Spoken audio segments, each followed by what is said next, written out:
I make all this money, but people don't feel me. Let's try to fix this problem. So it will fix it because I work with a lot of people that deal with exactly the same issue. People that have all the success, but yet the social factor is just not there. Especially frustrating if you were promised, oh look, just focus on the money first, focus on the success, the materials first. Once you have that, people will come, girls will come. Dating is gonna be fine. And all of a sudden, you awaken to the reality that you killed it when it comes to success, killed it when it comes to money, but dating and the social factor is still not there. In fact, I'm gonna take it a step further because that happened to me a couple of days ago. And it's a rude awakening reminder of how shitty things can be and how frustrating things can be. Even as a dating coach, even as a dating expert, even as a relationship expert. Now, there's two reasons a girl would like you, or maybe even jump into bed with you, okay? And I'm giving you the simple version because really there's three, but we'll leave that conversation for another day. But for now, there's one. The girl kind of like feeling that aligning with you is a great idea. You're a great prospect for her to be able to increase, to upgrade her life quality. That's one. The other one is for her to viscerally like you, to not be able to resist you, to inexplicably just fall for you. Both might lead her to jump into bed with you, but in reality, there's a very tangible difference in the way you feel when you're with her, right? So even if what you were promised were true, which sometimes it is, where the girl is gonna like you because of your success, even if you get that win, it still doesn't feel awesome. So I'm gonna explain to you why. And because I work with a lot of guys, including myself, who are successful and, have had a history of not being able to be on that level, on the same epic level socially, I help all of these guys figure out how to, upgrade their social skills, get elite social skills, coupled with high performance, with peak performance, to, max out life, and that's what we do. So I'm gonna give you 5 lessons that I've observed in some of my clients recently where it really helped them kind of like advance and get what they eventually get what they initially wanted, which is what you want, which is to just relax and be able to have a nice time socially with people, be accepted, vibe, allow your energy to speak, allow others to see you in a way where they recognize status, and that's pretty much it. So the first lesson is that there is a time and a place for technique and strategy. Now, you are coming from a frame where there is no competence there. Like socially, shit doesn't necessarily work. And this is the time to learn. And there's nothing wrong with it. It's amazing to learn. You have a lot to learn. And please go ahead and start learning it and start applying. Okay. It's not the end all be all, but it is things that you just don't know. By the way, this is like to consciously be in a headspace where at least you trust your tools, you trust your strategy, you trust your mentors, and that confidence kind of like translates to the way you communicate and interact with people so that they in turn understand that you're a high value savage person, right? These are things that you don't know. Like these are things like how to use your vocal tonality, how to project your voice efficiently, effectively. These are things like how to maintain eye contact, but in a way where you don't come across as intense, but rather it's a relaxed, chill eye contact. How to be present with another person. These are things that you'll be learning little by little and applying, and will, number one, get you there. They'll create the connections that you need. And also, number two, they're going to give you the confidence, because maybe you don't have confidence yourself, and also maybe you don't have confidence in your past, but at least you have confidence in your tools. So when you speak like that, you'll be perceived as more confident. That's going to definitely work. That's fucking amazing. Okay, so that's number one. Do not underestimate the power of techniques, power strategy. Number two, you need to accept advice from the right people. You absolutely need to find people you trust, and then put your faith in these people, whoever it is. Like if it's somebody on the screen like this right now, if it's a live mentor, if it's a friend of yours that, you tend to see that he's got what you want. People react to him in a way that you want to be reacted to.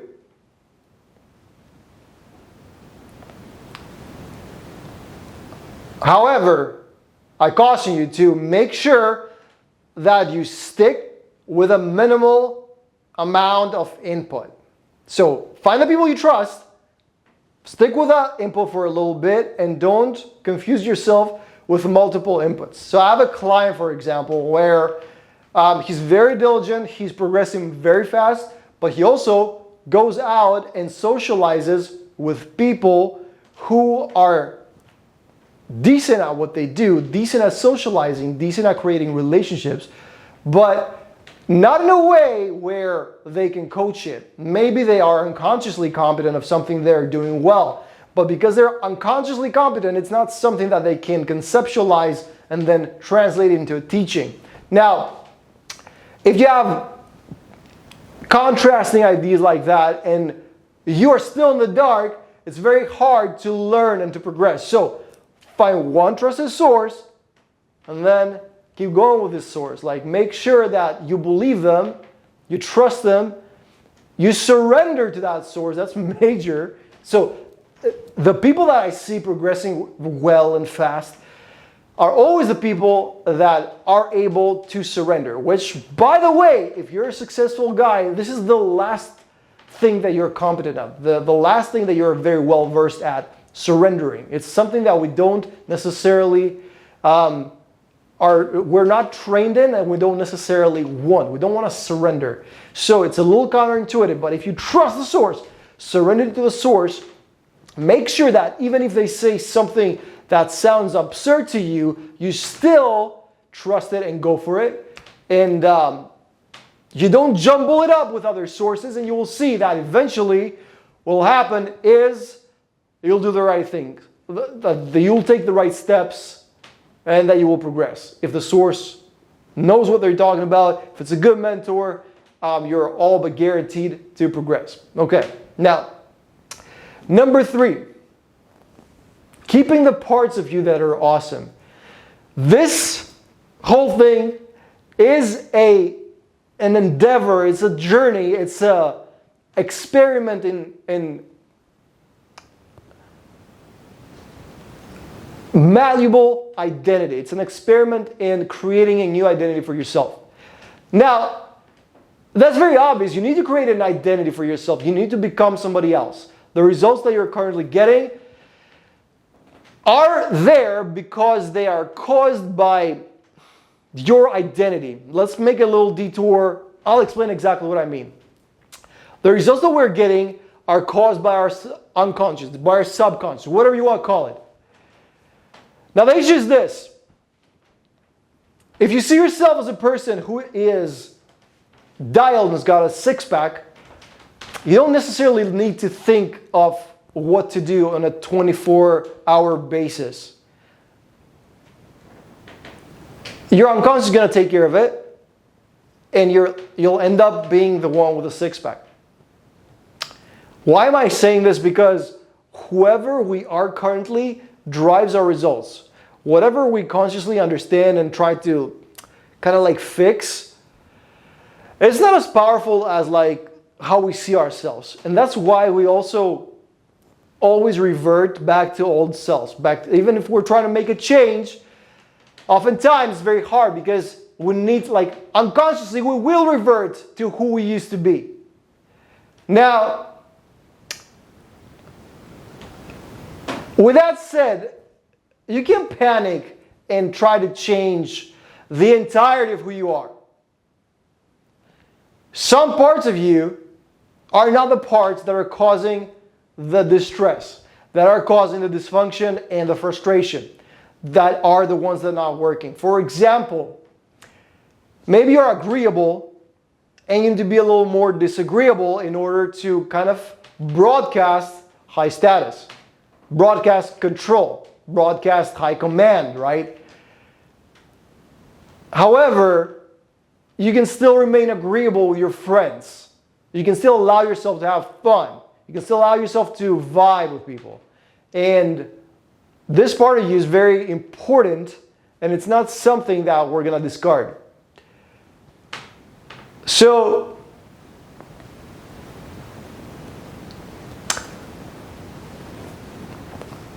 it's important to kind of like understand that, yeah, it's time to play with the facets of your identity, to figure out who you are and who you're gonna be. Build a new identity so that without effort, your new subconscious serves you the daily habits that automatically drive your awesome new results. But at the same time, some parts of you are worth keeping. Most of my clients are lovely fucking guys, like amazing guys, and I wouldn't change that ever for $1 million. Okay, so identify the parts of you that are awesome and make sure that you keep them. Now, next is don't put pressure on yourself. Something that tends to happen and something that I see a lot is I see people coming from. Here's what happens when you want to make a change. More often than not, it's not because it's random. It's because it was driven by some event or some realization or something happened, something triggered it. Maybe it's a death. Maybe it's, God forbid, maybe it's a breakup. Maybe you got laid off or something big happened in your life, prompting you to realize, shit, I need to make a change. No mas, like we can't keep moving like this, right? And the fact is that, yeah, you absolutely need to make a change. We here are responsible for driving that constant evolution and make sure we don't slack. But at the same time, you can't have this from one day to another. It's a process and it'll take a while. If we're changing your whole identity, bro, it's a whole experiment, right? It's a whole process. It's not gonna happen from one day to the next. And the truth is,